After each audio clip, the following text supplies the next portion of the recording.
다시 한번 인사할까요? 믿음대로 됩니다. 말하는 대로 됩니다. 기도하는 대로 됩니다. 오늘 본문의 말씀을 가지고 부모를 공경해야 하나요? 라는 제목의 설교를 좀 마무리하려고 합니다. 여러분, 추석 명절을 앞두고 다음과 같은 주제의 기사가 신문에 났습니다. 타이틀이 이렇습니다. 노인 혐오, 이유 있다. 그리고 그래도 공경해야 한다. 그리고 점점점 깊어가는 노인 혐오. 여러분은 이 주제에 대해서 이제 어떻게 생각하십니까? 여기에 노인에 들어가시는 분들도 있고 또 젊은이들에 들어가는 분들도 있습니다. 지금 이런 주제로 이야기하자면 각자가 자신의 나이대를 대변해서 무엇인가 이야기할 게 참 많을 것 같습니다. 여러분, 다음의 말들을 혹 아셔요? 틀딱충. 여러분, 충이라고 하는 것은 이제 벌레를 의미하는 거죠. 이게 이제 사람을 향해 쓰여지고 있습니다. 자, 이게 뭐냐 그러면 틀니를 딱딱거리는 벌레라는 뜻. 할매미, 시끄럽게 떠드는 일부 할머니를 매미에 비유한 것. 연금충, 노령연금 등으로 생활을 하는 노인들을 비하한 뜻. 즉, 이 말들은 이 시대 우리나라, 즉 동방예의지국이라고 불리고 있는 이 대한민국에서 나타나는 노인을 비하하는 혐오 표현입니다. 그런데 이런 표현이 점점 더 과격해지고 있다는 것이 참 위험하다고 보여집니다. 다음에 영수증을 한번 보시겠어요? 웃을 수 있지만 이렇게 적어놨습니다. 8시까지 포장, 말기, 못 알아쳐먹는 할배 진상. 좀 상당히 기분이 언짢습니다. 그런데 젊은이들은 어떻게 생각하냐 그러면 도대체 어떻게 했길래 온라인 커뮤니티 등에서 사용되는 노인 비하와 혐오를 담은 용어는 이미 이제 우리의 생각 그리고 도덕적인 수준을 넘어선 것 같습니다. 노인 세대를 바라보는 젊은 세대의 부정적인 시선이 갈수록 심화되고 있습니다. 이전에부터 사용되어지던 노인네, 즉 그 어른들에 대한 비아냥되는 그 단어가 있었다면 우리가 아는 대로 그냥 노인네라고 얘기해요. 아니, 노인네가 저렇지. 여기서 말하는 부정적인 의미는 도무지 대화가 되지 않는 것들을 이야기합니다. 그리고 꼰대, 그런 말들을 썼습니다. 그런데 이제 이런 말들은 양호한 것처럼 보입니다. 국가인권위원회가 올해 처음으로 전국의 노인 65세 이상 1000명 그리고 청장년 19세에서 64세까지를 청장년에서 500명을 대상으로 설문조사를 벌여 노인 인권 종합 보고서를 만들었습니다. 이 조사 결과 청년 응답자 중에 80.9%가 우리 사회가 노인에 대한 부정적인 편견이 있다. 그리고 이 때문에 노인 인권이 침해된다라고 이제 그렇게 답했습니다. 그리고 청년들이 이제 노인에 대한 부정적인 인식을 갖게 되어진 주된 원인이 무엇일까라고 했더니 결국은 이 일자리. 그러니까 이제 일자리가 노인들과 젊은이들이 일자리를 나눠 먹는 시대가 되어져 버렸습니다. 그게 이제 일단은 고령화 사회가 되어지고 이제 장수하게 되어지니 그 노인들의 일자리를 창출하다 보니 또 어떤 일이 벌어집니까? 청년 일자리도 문제가 되어지죠. 이게 쉽게 해결될 일은 아니었습니다. 왜? 준비성이 없었기 때문에 이건 당연히 갈등으로 나타나는 거죠. 청년 응답자의 56.6%가 노인 일자리 증가 때문에 청년 일자리 감소가 우려된다라고 하는 문항에 동의했습니다. 그러니까 어른들의 일자리를 만들어줘야 되는 것도 맞지만 반면에 그것 때문에 청년 일자리가 감소될 거라고 하는 우려를 가지고 있다는 겁니다. 그리고 노인복지 확대로 청년층 부담 증가가 우려된다라고 답한 청년 응답자는 77.1%에 도달합니다. 되게 웃기지 않습니까? 저는 이제 정치인들이 뭘 나오면 자기가 자꾸 어른들 돈 주겠대요. 애 놓으면 애들 돈 주겠대요. 그래서 내가 이 정신이 있는 사람인가 없는 사람인가 싶어요. 도대체 그 돈 어디서 걷어서 줄 거예요? 지 땅 팔아줄 거 아니잖아요. 근데 맨날 돈 주겠대요. 돈 주겠대요. 그런데 청년이 뭐 생각하냐 그러면 정치인들이 무엇인가 잘하겠지만 이게 그냥 이 평범한 사람들 생각하는 거예요. 노인 복지학대 되면 그 돈 누가 내나? 내가 낼 건데 나는 지금 취업도 못한 백수인데 내가 그걸 어떻게 부담해? 이 생각이 그냥 드는 거예요. 그냥 단순하게 우리가 그냥 평범하게 생각하면 그러니 고령 사회에 부양해야 될 노인들이 늘어나는 것에 대해 청년들의 우려가 이제 이 설문조사에 반영된 것이죠. 그리고 청소년의 66.6%가 앞으로 세대 갈등이 지금보다 더 심해질 것이다라고 전망하고 있습니다. 그러니까 지금 교회에서도 이 세대 간 갈등이 심해지잖아요. 이게 앞으로 우리나라에서는 더 많이 심해지고 부딪히게 될 것이다. 자, 이러할 때 젊은이들은 이제 어떤 말을 하냐 그러면 이런 말이에요. 어른이 어른다워야 어른이지. 그러니까 이것도 들어보면 일리가 있어요. 우리가 이야기하는 어른은 나이가 많은 것을 어른이라고 이야기하지 않아요. 우리나라에서는. 어른은 진짜 무엇인가 삶의 귀한 모범이 되어지거든요. 근데 그런 모습이 어른들에게서 사라지고 있는 거겠죠. 근데 뭐 다 그러겠어요. 그런데 어른들은 뭐라 그래요? 야, 그래도 공경해야지. 도대체 이게 어떤 장단에 우리가 발을 맞추어 춤을 춰야 될지 모르겠습니다. 제가 이러한 양상을 더 심화시키는 게 이제 지난번 탄핵 때라고 저는 봅니다. 그 전까지는 그래도 이렇게 있어 왔어요. 지난번 탄핵 때 보면 두 개로 나눠졌죠. 태극기 집회, 촛불 집회. 아니, 내가 내 정치적인 성향을 표현할 수 있는 거예요. 자유민주주의 국가에서. 그렇잖아요. 그래서 여러분, 뭐 유럽 같은 데 가면 사회주의당 이런 거 있잖아요.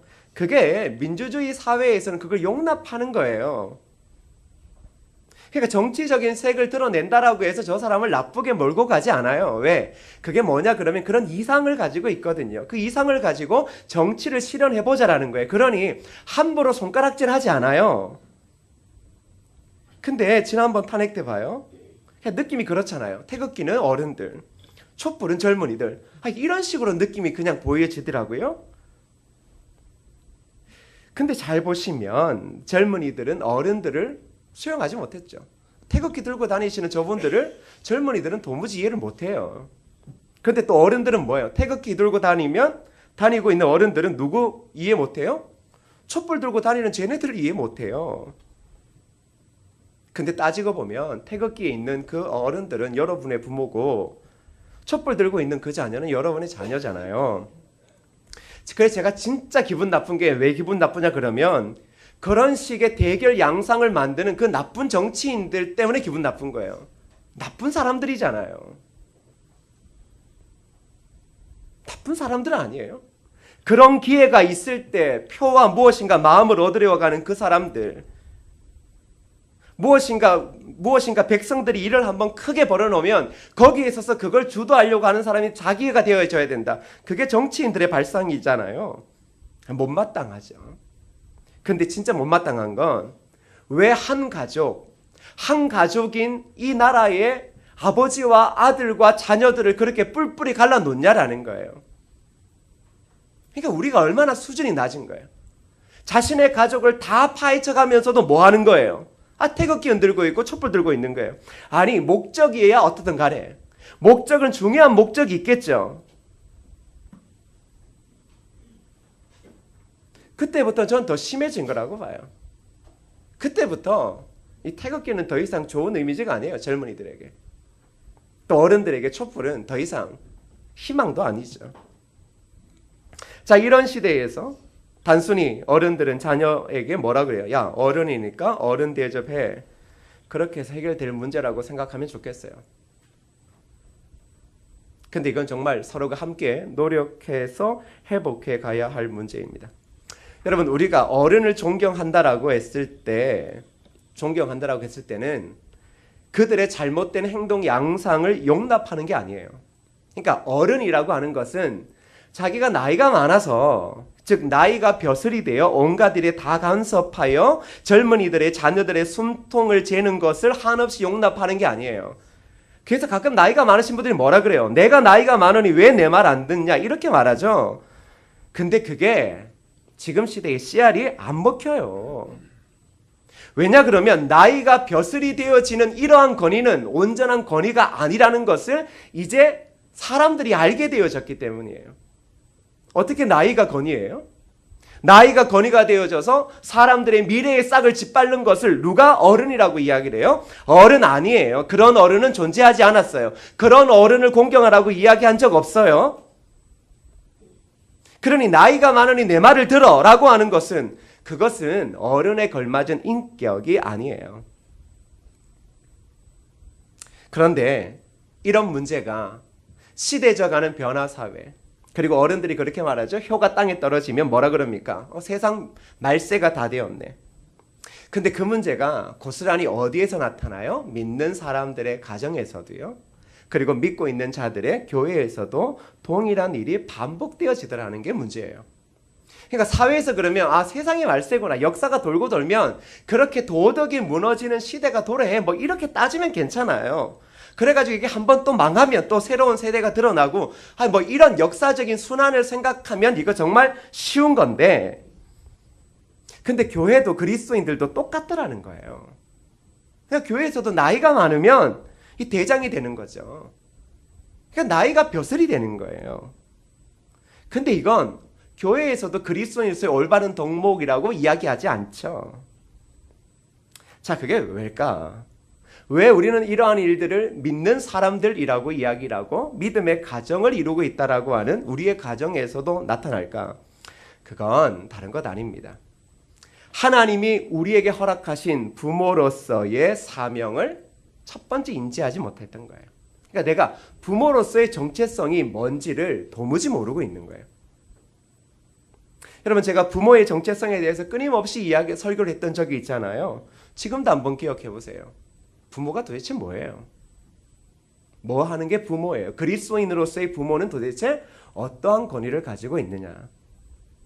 또 한 가지는 그리스도인의 자녀로서 내 자녀로서의 정체성은 뭘까? 이걸 한국 교회가 오래도록 제대로 이야기해 본 적도 없고, 아니 이야기를 했다 할지라도 성도들이 그걸 그냥 귓등으로 들었기 때문일 겁니다. 그래서 우리가 모든 교회에서나 또 가정에서 어떤 기준이에요? 그리스도인으로서의 부모, 자녀로서의 정체성이 아니라 세상의 기준의 부모로서 자녀를 대하고 세상 기준으로서의 자녀로서 아버지를 대하니 어떻게 교회와 가정이 주님이 원하신 대로, 그리고 성경에 기록되어진 대로 장수하며 평안하며 이러한 복을 얻을 수 있겠느냐 말입니다. 자, 부모는 뭐라 그랬어요? 하나님의 말씀을 자녀들에게 전수해주는 하나님의 대리자. 그러니까 하나님이 이 일에 대리인을 세우신 거예요, 자녀들에게. 그러니까 하나님이 직접 오셔야 되지만 하나님 안 오셔도 대리인 세우면 그 대리인이 뭐라는 거예요? 하나님의 권위를 가지고 있다라는 거죠. 자, 그래서 자녀들에게 뭐냐 그러면 너희 부모가 너희를 어느 집에서 낳았고 너희 부모의 학력이 중요한 게 아니라 믿는 자들의 가정에서 난 자녀들은 부모를 통하여 부모를 공경해야 될 이유는 평생 딱 한 가지밖에 없다. 그들을 통하여 내 영혼을 구원할 하나님의 복음을 듣기 때문이다. 그러니 그 복음을 평생도록 듣고 그 복음을 통하여 구원을 얻으니 자녀 너희들은 평생 부모를 공경해라. 그 부모를 공경하는 것이 바로 그 부모를 보낸 나를 경외하는 것이다. 우리나라의 사상가인 다섯 김용모 선생은 예수는 세상 제일 가는 효자라고 이야기를 했어요. 그러니까 세상 제일 가는 효자가 누구라고요? 예수라고요. 자, 세상 제일 가는 효자를 따르고 있는 우리 그리스도인들, 당연히 뭐가 되어져야 됩니까? 효자가 되어져야 되겠죠. 자, 그런데 여러분, 이 계명을 이제 단순하게 우리는 이렇게 생각해요. 부모 자식 간의 일, 이렇게 생각하는데 과연 하나님께서 그 정도 선에서 우리에게 이 이야기를 하실까? 그렇진 않은 것 같습니다. 오늘 5계명을 다시 한번 읽어볼까요? 출애굽기 20장 12절입니다. 읽어볼까요? 시작.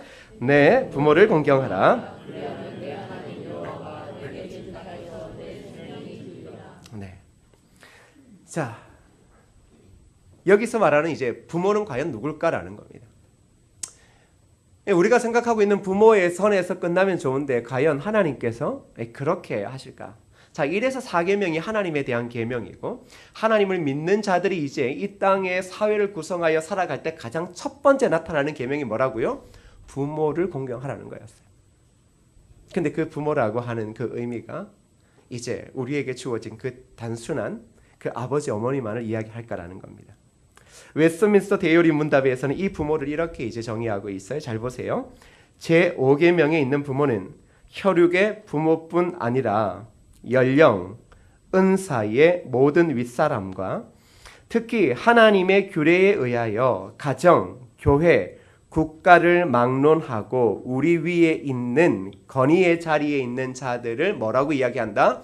부모라고 이야기를 한다. 이게 이제 우리 개신교의 해석이에요.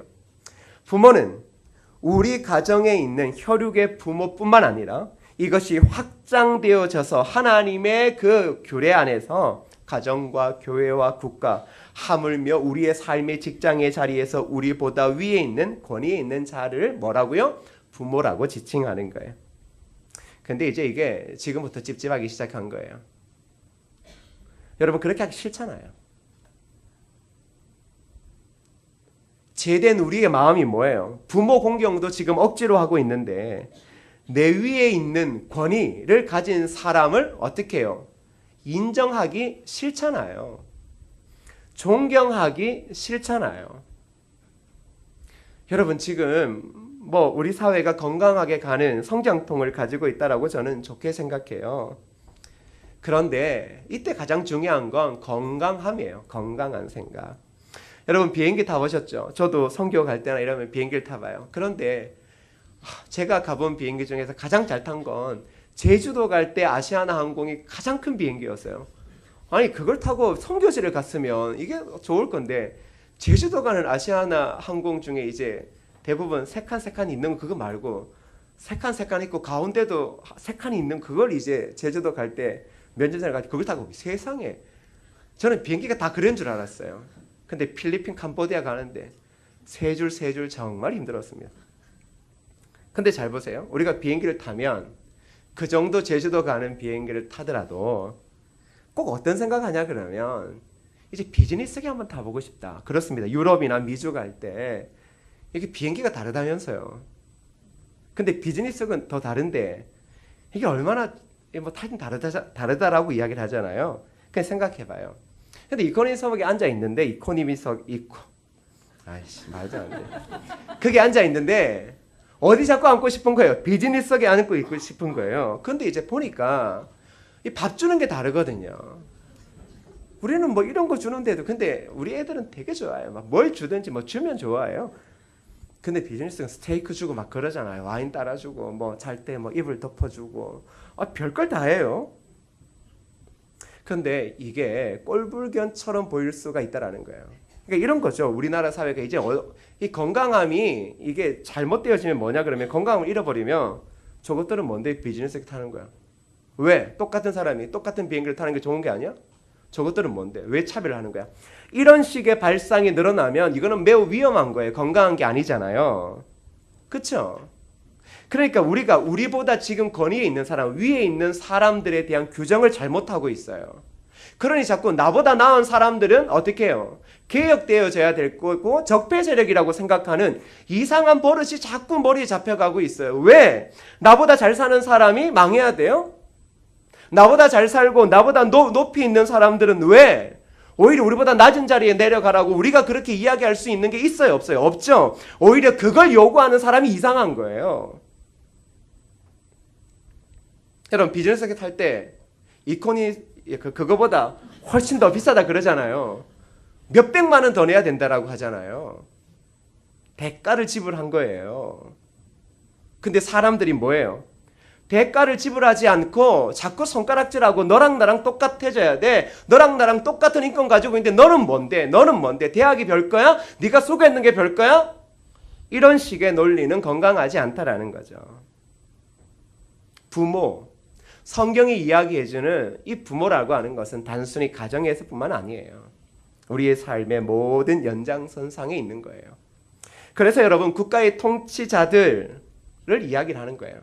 그래서 예로부터 우리나라뿐만 아니라 전 세계의 국가의 통치자들을 거의 신적인 존재로 봤던 거죠. 근데 이제 뭐 신은 아니더라도 뭘 하냐 그러면 그들 또한 그 한 시대에 하나님의 뜻 가운데 있다라고 우리는 믿어요. 그래서 우리가 뭐예요? 그래서 그 국가의 지도를 가지고 있는 리더십에게 순종하는 거예요. 근데 대한민국은 이제 이게 잘 안 돼요.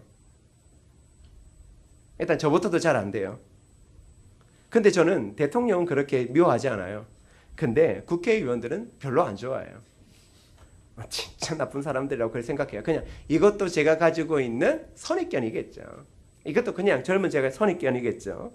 근데 뭐냐 그러면 성경은 우리보다 위에 있는 권위에 순종하는 게 마땅하다 이야기를 하는 거예요. 근데 우리는 뭐예요? 진짜 우리 수준 낮아요. 죄송하지만 내가 대통령 그 사람 안 뽑았는데 그 사람이 되면 그 사람 대통령 인정 안 해요. 아니 이건 몰상식이에요. 이거는 그 옛날 미개한 나라나 하는 짓이에요. 죄송하지만 이런 얘기 때문에 막 속이 천불이 날 수도 있죠. 기분 나쁘다. 목사가 왜 정치 얘기? 정치 얘기가 아니라 성경을 보면 뭐라고 이야기를 해요? 우리의 부모라고 지칭되어지는 그런 사람들의 영역이 국가의 통치자들이다라고 이야기를 하는 거예요. 지금 제가 좋아서 이 말 하는 거 아니에요. 국가의 통치자들이 지금 하는 게 마땅히 좋아서 이야기를 하고 국회의원들이 좋아서 제가 지금 이야기를 하는 게 아니라 절대 이런 말 하지 않고 싶은데 지금 성경이 보여주는 의미가 그 의미라는 거예요. 그래서 기분이 별로 안 좋아요. 그래서 저는 그 마음 알겠어요. 선지자들이 꼭 하나님께서 이렇게 저 나라를 망해야 되는데 꼭 망해야 할 나라에 가서 복음 전하라고 하는 그 마음 알겠어요. 진짜 나쁜 놈들인데 하나님이 뭐라 그러냐 그러면 저것들 나쁜 놈들인 거 우리가 다 아는데 야 그들은 너희보다 위에 있는 권위로 내 규례 안에 있는 거야. 내 뜻 안에 있는 거야. 이렇게 말씀하시니 이게 지금 속이 천불 나더라도 그렇게 이야기를 해야 되겠더라고요. 그리고 또 한 건 뭐예요? 우리가 이제 교회 다닐 때 뭘 잘 알아요? 교회에서 영적인 부모가 누구라고 알아요? 교회의 지도자들이라고 알아요. 그쵸? 근데 이것도 뭐예요? 우리 시대가 이제 시대의 그 철학들이 바뀌면 이제 어떠냐면 탈권위 시대가 벌써 도래한 지 오래되잖아요. 그러니 목사의 그 권위 자체도 인정하지 않으려고 하는 일이 벌어지는 거예요. 그러니 여러분 교회에서 목사 멱살 잡고 싸우는 일이 한국 교회에서는 이거는 그냥 심심찮게 볼 수 있는 일이에요. 이런 집안을 뭐라 그래요? 콩도 아까워요. 이런 집안 콩가루도 아니에요. 콩도 아까워. 근데 이 정신 나간 사람들이 자기네가 교회라고 생각해. 목사 멱살 잡고 장로 멱살 잡고 성도들 밀치면서 뭐라고 생각해요? 자기네가 교회라고 생각해요. 근데 내가 보니까 미친 인간들이 따로 있는 게 아니에요. 만일 우리 교회가 여러분이 제 목살 잡으면 그냥 그때는 교회를 빨리 옮겨요. 뭐 미련을 들 필요 없어요. 이건 교회가 아니에요. 또 이렇게 말한다고 어떻게 목사를 써요? 아니 그건 교회가 아니에요. 교회가 아닌데 왜 교회를 다녀요? 가정이 아니에요. 파탄 난 거예요. 파탄 난 데는 소망이 없는 거예요. 성경이 이야기하는 건 국가의 지도자 또한 교회의 지도자들이에요. 그래서 뭐라 그래요? 한 나라의 국민은 대한민국의 국민은 국가의 통치자들과 그 리더십을 가진 자들에게 순종을 해야 하고 그리고 한 교회의 교인들은 교회의 지도자들에게 뭐 해야 된다? 순종해야 된다. 그래 가끔 여러분 말도 안 되는 일 있죠. 교회에서 나이 든 사람들의 이야기는 듣고 담임 목사는 이야기는 들으려고 하지 않는 거. 이거 지극히 잘못된 거예요. 또 이제 오늘 목사님이 또 마음속에 있는 얘기한다. 마음속에 있는 얘기하는 게 아니라 그냥 잘 들어야죠. 하나님께서 한 교회의 영적인 리더십을 위해서 세웠잖아요. 그러면 그 말에 순종하는 게 바람직한 거예요. 바람직한 거예요? 아니면 내 마음대로 하는 게 바람직한 거예요? 대답을 해봐요. 뭐 설교 혼자 하면 재미없잖아요. 대답을 해봐요. 대답을 하고 정확하게 이야기를 해요. 나중 뒤에 가서 이상소리 하지 말고. 맞죠? 그래서 여러분 보시면 가장 먼저 볼 건 당회원 장로님 보시면 돼요. 당회원 장로님들이 연세가 많지만 담임 목사를 뭐예요? 영적인 부모라고 생각하고 그 말씀에 순종을 하고 있느냐를 보면 그 교회의 수준을 알 수 있는 거예요. 수준은 딴 데 있는 게 아니에요. 뭐 성도의 수준 볼 필요 없어요. 그냥 연세가 많은 장로님들이 한국교회는 분명히 많잖아요. 이제 나중 되어지면 20년 돼야 이제 비슷해지겠죠. 다 나가시면 이제 점점점 나이 드신 분 나가시면 내가 훨씬 나이가 많아지겠죠.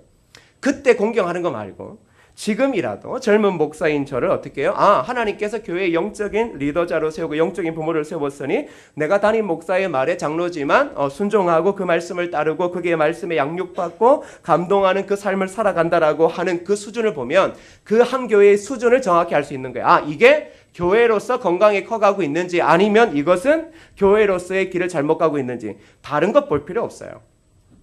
근데 뭐 장로님만 보면 돼요? 권사님 보면 돼요. 이러한 장로님들이 신실하게 기도할 때마다 권사님들이 아멘하고 권사님들이 그런 장로님들의 말씀들에 순종하며 교회를 건강히 세워가고 있느냐? 그 수준을 보면 나머지 성도는 이야기 안 해도 그 교회가 부모를 공경하고 하나님을 공경하고 있느냐는 정확하게 드러나는 거예요. 그랬더니 부모 공경하라고 담임 목사 공경하라고 했더니 꼭 그 뭘 돈 해주고 하는 걸로 공경할 생각하지 말고 그냥 기도하고 꿈을 쫓아 하나님의 말씀 쫓아 살아가는 그 말씀의 영적인 가르침에 순종하는 것이 가장 잘하는 거죠. 자, 그런데 이제 중요한 게 있어요. 아니, 어떻게 목사님, 대통령에게, 국가의 위증자들에게 이제 우리가 어떻게 순종할 수 있습니까? 근데 이제 국가의 지도자나 교회의 지도자가 일단은 여러분의 가정의 혈연 관계로 맺어진 부모와 동일한 절대적인 권한을 가지진 않아요. 그러니까 부모와 절대적인 권한을 가지진 않아요. 그러니까 부모보다 대통령의 말이 더 세지 않더라고요, 원래. 우리에게 있어서 절대 주권은 하나님만을 가지고 계시죠. 그래서 국가의 지도자나 교회의 지도자는 하나님이 정해주신 범위 안에서, 즉 제한된 권한을 가지고 있는 거예요. 저도 이제 제한된 권한 가지고 있죠. 그러니까 제가 제한된 권한이라는 것은 뭐예요?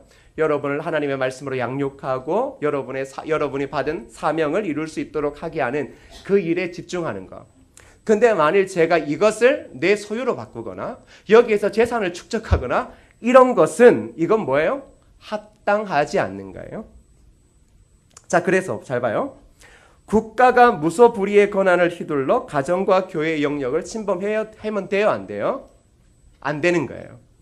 그러니까 이제 우리 사회가 적어도 이제 뭐 역사가 조금 정치가 발전하면서 적어도 이제 교회와 국가의 그 역할들을 끊임없이 규정을 했거든요. 가장 핵심적인 게 뭐예요? 국가가 교회의 영역을 침해해서는 안 되고 또한 교회도 국가의 권한에 간섭해서는 안 된다. 만일 국가가 하나님이신 권한을 남용하여 하나님의 말씀과 반대되는 명령과 요구를 교회에게 요구할 때 그때는 국가에 대하여 교회가 저항해야 된다는 겁니다.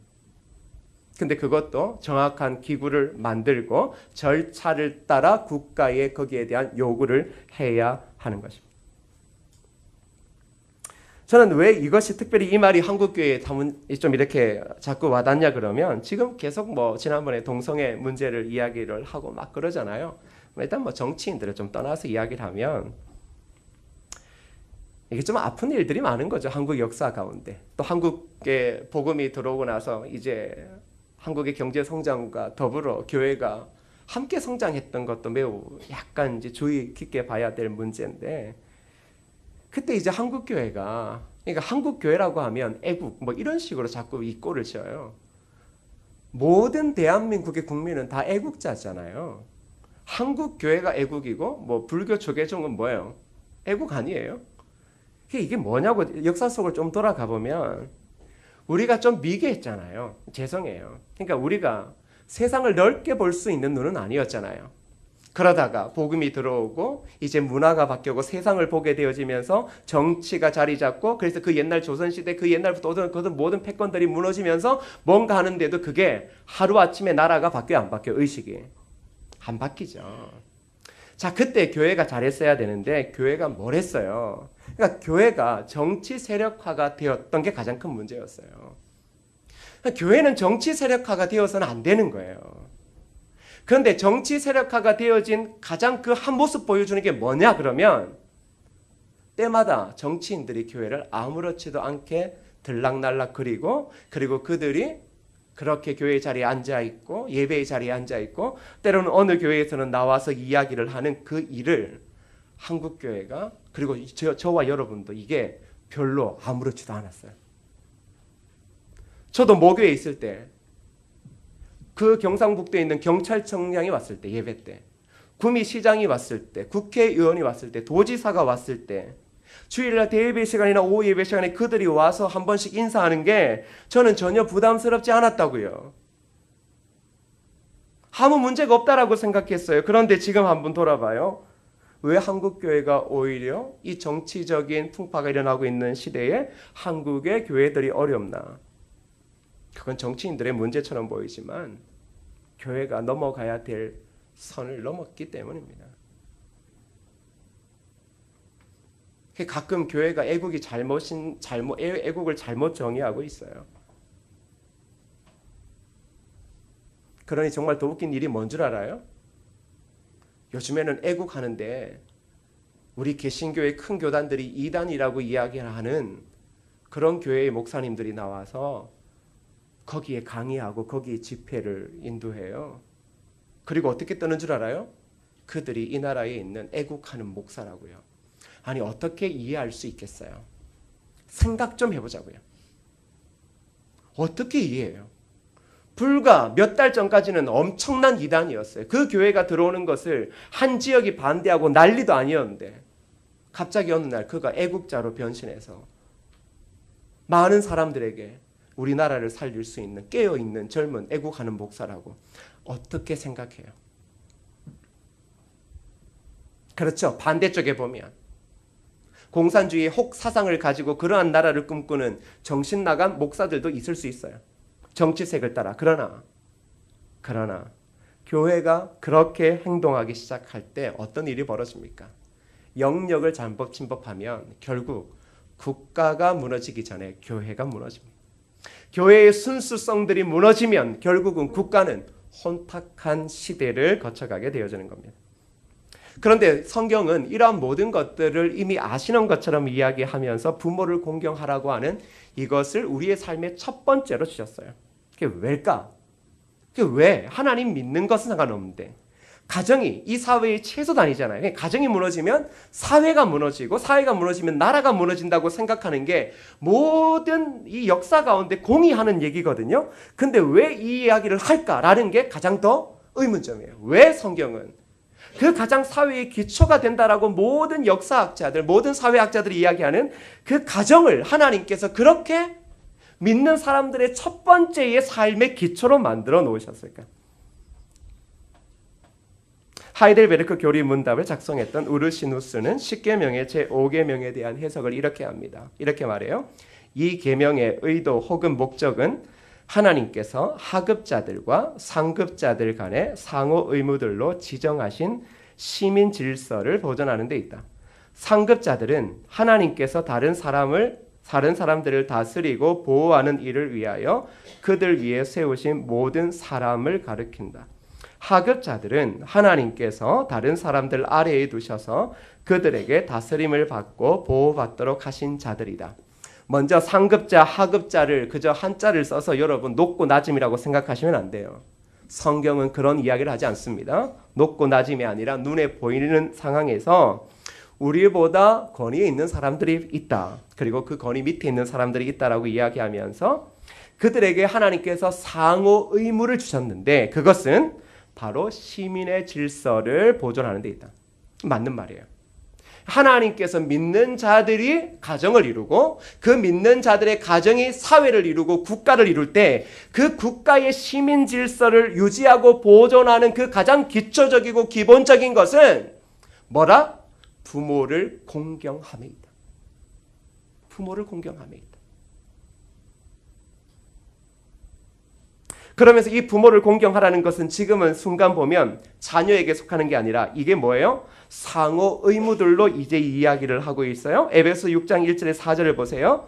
자, 1절에 3절까지 자녀들에게 이야기하는 거예요. 자녀들아 주 안에서 너희 부모에게 순종하라. 이것이 옳으니라. 내 아버지와 어머니를 공경하라. 이것은 약속 있는 첫 계명이니 이로써 내가 잘되고 땅에서 장수하리라. 누구한테 하신 얘기예요? 1절에 보니까 1절 다시 보여주세요. 누구에게요? 이거 지금 누구한테 하는 얘기예요? 일단 자녀들에게 이야기하는 거예요. 그렇죠?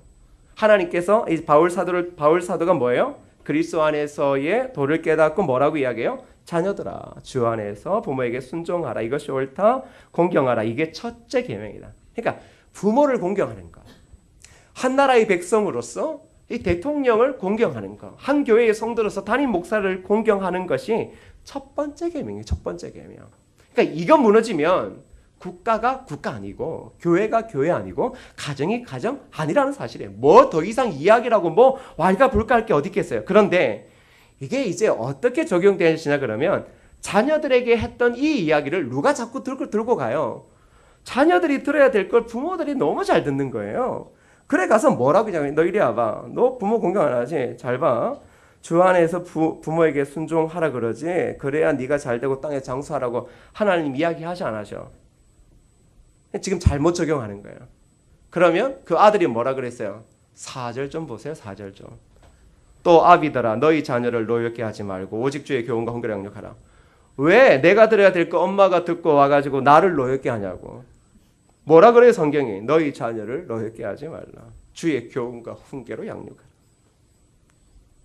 자, 제가 지금 이야기하고 싶은 건 일방적인 것. 즉, 야 어리니까 젊으니까 어른 대접해. 이러한 것을 성경이 이야기하고 있지 않다라는 거예요. 상호의 의무들이 있다. 즉 부모는 그리고 권위자들은 아래 사람들을 다스리고 보호하고 그들을 사람답게 세우는 일을 해야 되고 그 아래에 있는 사람들은 그들의 보호 아래에서 뭐예요? 그들이 건강한 사회의 구성, 가정의 구성원, 교회의 구성원으로서 다스림을 받고 보호받고 거룩한 사명자로 살아가게 한다는 겁니다. 근데 이것을 바울 사도가 어디까지 가요? 이제는 고용자와 피고용자 사이에도 가져가요. 6장 5절을 보시면 이렇게 말해요. 종들아 두려워하고 떨며 성실한 마음으로 육체의 상전에게 순종하기를 그리스도께 하듯 하라. 그리고 뒤에 9절쯤 가면 뭐라고 이야기를 해요? 이제 그렇죠. 고용자에게 이야기하는 거예요. 사랑하는 성도 여러분, 국가 자꾸 그러시는데 국가가 어쩌고 교회가 어쩌고 그러시는데 혹 잊어버린 거 있지 않아요? 내가 감당해야 될 의무를 소홀히 하고 있는 거 아니에요? 젊은 세대는 부모 노인네 그들이 어쩌고 저쩌고 그러는데 당신들은 자녀들이 감당해야 될 그 기초 잃어버리고 있는 것 아니에요? 그거 잃어버리고 무엇으로 나라를 세우고 무엇으로 교회를 세우고 무엇으로 가정을 세울 수 있겠어요? 하나님께서는 인간을 만드시고 그리고 우리 인간들을 구원하시고 그들이 가정을 이루고 사회를 살아갈 때 하나님은 그 가정과 사회와 교회를 통하여 명확한 한 가지를 보여주고 싶어요. 뭐요? 하나님 나라의 질서요. 하나님의 나라가 어떻게 통치되어지는지를 믿는 가정을 통해 보여주고 싶고 믿는 가정들이 모인 교회를 통하여 하나님 나라가 어떻게 운영되어지고 만들어지는지를 보여주고 싶은 거예요. 그 원칙이 뭐라고요? 부모를 공경하고 부모는 자녀를 뭐예요? 오직 주의 교훈과 훈계로 양육할 때입니다.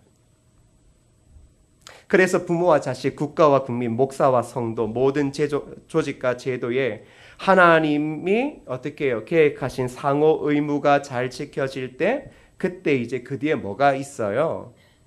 바로 그 뒤에 축복이 있는 거예요. 부모를 공경하는 자들에게 장수한다, 생명이 길다. 그리고 또 부모는 그런 자녀들, 지혜로운 자녀를 통하여 마음이 기쁘다. 맞죠? 맞아요. 그게 복이에요. 단순하게 나이가 많이 드는 게 복이 아니라 정말로 나를 사랑해주고 내가 부모로서 헌신했던 것을 인정하며 그 앞에 고개를 숙이는 자녀들이 있는가? 그게 복된 거죠. 그리고 나에게 말씀을 가르쳐준 부모가 있는가? 그런 믿는 자들이 함께 모여 또한 사명을 이루게 하신 그러한 목회자가 있는가? 그리고 그러한 믿음의 세대들이 일어나 한 나라를 아름답게 살리려고 할 때 그 나라의 귀한 신앙으로 자란 사람들을 바라보며 국가를 지도하는 국가의 지도자가 있는가? 그때 뭐가 돼요? 이 사회의 질서가 바로 잡히게 되더라는 것입니다. 사랑하는 하나님의 자녀 여러분, 지금 우리는 이 말씀을 서로 우리의 말씀에 좀 깊이 새겨야 합니다. 무엇보다 시작은 여기에서부터입니다. 늘 기초가 중요하다. 변화, 부흥 이야기해도 기초는 바로 이 5계명에서부터 시작해야 하는 겁니다. 여러분이 하나님을 잘 믿고 있다라고 하는 전제 가운데 제가 이야기하는 겁니다. 여러분 하나님 정말 잘 믿습니다. 다른 신을 두지 않습니다. 예배 잘 드립니다. 그렇다면 이것부터 이제 하십시오. 여러분의 가정에서 여러분의 부모를 지극히 공경하고 또한 부모는 자녀를 오직 주의 말씀과 교훈과 훈계로 양육하십시오. 그리고 여러분은 교회에서 하나님이 세우신 영적 부모에게 순종하고 그의 말씀을 깊이 따라가십시오. 더불어 여러분이 혹 직장에서의 한 직장인이라면 여러분의 위에 있는 상관들이 앞에서 충성스럽게 그 일을 감당하십시오. 바로 그러한 사람들이 하나둘씩 일어나며 충성스럽게 순종하며 따라갈 때 이 사회에 흐트러진 질서가 믿는 자들로 하여금 잡혀가고, 그리고 믿는 자들을 통하여 결국 이 땅의 비그리스도인들이 보게 되어지는 통치 방식이 뭐냐 그러면, 하나님이 다스리는 하나님의 나라의 통치 방식을 믿는 성도들을 통하여 보게 되더라는 것입니다. 그게 지금 저와 여러분들이 이 땅의 삶에서, 가정에서, 교회와 사회와 직장에서 보여줘야 될 명확한 것이라는 겁니다. 5계명을 마음에 깊이 새기십시오. 그리고 하나님이 주신 의도대로 우리가 각자의 상호 의무를 다한다면 성경에 기록되어진 그 아름다운 축복이 지금 우리의 마음에서 솟아날 겁니다. 다시 말하면 이 기쁨은 하나님 나라에서 맛보는 기쁨을 하나님께서는 이 땅의 그리스도인들의 그 삶을 통하여 맛보게 하시는 것입니다. 특별히 저와 여러분들이 그리스도인으로 모여서 함께 한 교회 공동체를 이루고 나아가고 있다면 이곳에서 상호 의무를 정확히 하십시오. 잊지 마십시오. 여러분은 혈연 관계 때문에 교회를 다닐 생각도 하지 말고, 오래 다녔기 때문에 다닐 생각하지 말고, 신실하게 예수 그리스도를 믿기에 주님을 따르고, 그리고 주님께서 시대를 따라 세워주신 그러한 영적 부모와 리더십들이 교회 안에 있음을 바라보고 그들의 말씀에 순종하며 그 안에서 평안을 누리십시오. 그때 삶의 자리에서 평안이 임하게 되어지는 것입니다. 바로 그것을 우리 교회가 보고, 그것을 우리의 자녀가 보고, 그것을 지역에 있는 사람들이 볼 때, 아, 하나님의 통치는 세상의 통치자와는 다르고, 하나님 나라의 법은 세상의 헌법으로 규정되어져 있는 그 어떤 것보다 강하다라는 사실을 알게 될 것입니다. 그러한 하나님의 은혜가 저와 여러분 가운데 충만히 있기를 주님의 이름으로 소원합니다. 여러분, 우리 이 시간 찬양하실 때요, 옛날 찬양인데요, 한번 그냥 이게 오늘 우리의 기도라고 생각하고 불렀으면 좋겠습니다. 하나님께서는 우리의 만남을 계획해 놓으셨네. 우린 하나 되어 어디든 가리라. 주위에서라면 무엇이든 하리라. 당신과 함께. 그냥 저는 여러분이 그냥 이렇게 기도만 해줘도 좋겠어요. 우린 하나 되어, 그 다음에 뭐요? 어디든 가리라. 누구 위해서라면? 주 위해서라면. 무엇이든 하리라. 누구와 함께? 믿음의 공동체의 가족들과 함께. 이게 뭐라고요? 교회고, 바로 이런 교회에 하나님 나라의 기쁨이 있게 되는 것입니다. 우리 이 찬양, 우리의 오늘 기도라고 생각하시고 이 찬양 부르고 제가 축도로 예배 마칠게요. 옛날 한번 생각 떠올려 보시면서 한번 불러볼게요. 하나님께서는 우리의 만남을, 하나님께서는 우리의 만남을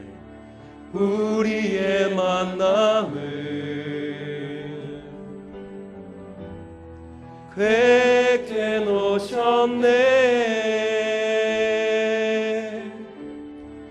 우린 하나 되어 어디든 가리라. 주 위에 서라면 무엇이든 하리라. 당신과 함께. 여러분 생각나시죠? 아시겠죠? 그럼 옆에 있는 사람 손 잡으세요. 손 꼭 잡고, 손 꼭 잡고 도망가지 말라는 마음을 가지고 도망가요. 저한테도 이야기하세요. 목사님 도망가지 말라고. 맞아요. 서로 간에 안 도망가야 돼요.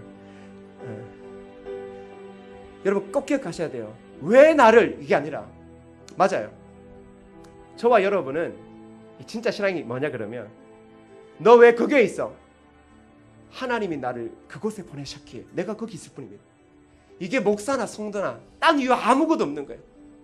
수많은 교회가 엄청나게 많지만, 야, 너 왜, 하나님 왜 제가 좋은 게 있습니까? 내가 너를 그 교회에 보냈으니 있는 거지. 이게 다예요. 보내셨으면 하나님 계획이 있으신 거죠. 하나님의 계획은 늘 언제나 좋은 것이고 늘 언제나 결실을 맺는 것이죠. 잊지 마세요. 근데 하나님께서 먼저 뭘 보게 하셔요? 결실을 보기 전에 우리의 가족, 믿음의 가족을 보게 하세요. 서로의 역할을 바라보게 하시고 나보다 위에 있는 권위, 영적인 부모들과 영적인 자녀들을 바라보게 하시면서 소망을 가지게 하시는 거예요. 사명을 다시금 깨닫게 하시는 거예요. 너희가 사는 이유, 부모 세대로 살고 자녀 세대로 살고 영적인 리더자로 사는 그 이유를 보게 하시는 거예요. 그리고 말씀하시죠.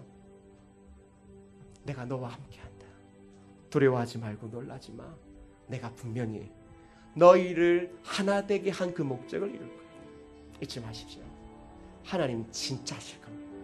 옆에 있는 사람의 능력과 하등 상관없이 우리를 보내셨기에 하나님 하실 겁니다. 우리 그러한 마음으로 이제 이 찬양을 우리 귀한 기도의 제목으로 한번 부르겠습니다. 하나님께서는 우리의 만남을, 하나님께서는 우리의 만남을, 우리의 만남을, 얼굴도 한번 보시죠. 싸우지 마시고. 꿰게 놓으셨네. 우린 하나 되어, 우린 하나 되어 고백하세요. 어디든 가겠습니다. 어디든 가리라. 큰 소리로 노래 부르세요. 주위에서라면, 주위에서라면 무엇이든 하리라. 무엇이든 하리라. 우리 성은교회 모든 공동체와 함께, 당신과 함께 우리는 하나 되어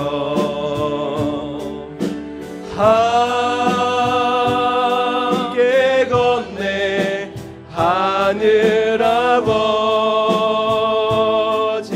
사랑 안에서 우리는 기다리며 기도하네. 우리는 기다리며 기도하네. 기도하네. 우리의 다 같이 자리에 일어나셔서 우리는 하나 되어 함께 걷네. 우리는 하나 되어